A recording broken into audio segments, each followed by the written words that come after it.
আসসালামু আলাইকুম। ওয়ালাইকুম আসসালাম। হুজুর, আপনার সাথে কিছু কথা ছিল। জি বলেন।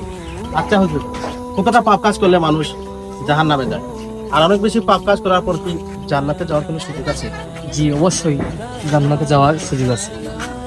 আল্লাহ তাআলা পবিত্র কুরআনুল কারীমের মধ্যে বলেন, লা তাকনাতু মির রাহমাতিল্লাহ। বান্দা যত বড় গুনাহ করে না কেন, আল্লাহর রহমত কিন্তু অনেক বড়।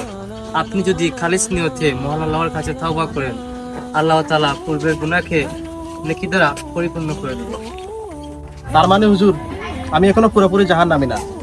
আমি যতই পাপ কাজ করি না কেন, জান্নাতে যাওয়ার পথ এখনো আমার বন্ধ হয় নাই। জি, আপনি পুরোপুরি জাহান্নামী নয়। আপনার কৃতকর্মের জন্য যদি খালিস নিয়তে মহান আল্লাহর কাছে তওবা করেন, আল্লাহ তাআলা আপনাকে মাফ করে দেবেন। আল্লাহর রহমত কিন্তু অনেক বড়। আপনি কিন্তু খালিস নিয়তে আল্লাহর কাছে তওবা করেন। যাক, আলহামদুলিল্লাহ হুজুর, আমি বলেছিলাম। আচ্ছা হুজুর, এই যে আমার জামা কাপড়, হাতের ঘড়ি, ব্রেসলেট, আংটি, এগুলা কি পরিবর্তন করে পাঞ্জাবি পরা শুরু করবো? না সাথে পরিবর্তনের করার দরকার নেই। হঠাৎ পরিবর্তন বেশি দিন থাকে না।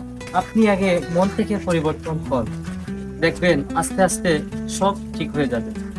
ইনশাআল্লাহ হুজুর, আজকের পর থেকে আমি নিজেকে পরিবর্তন করার চেষ্টা করব।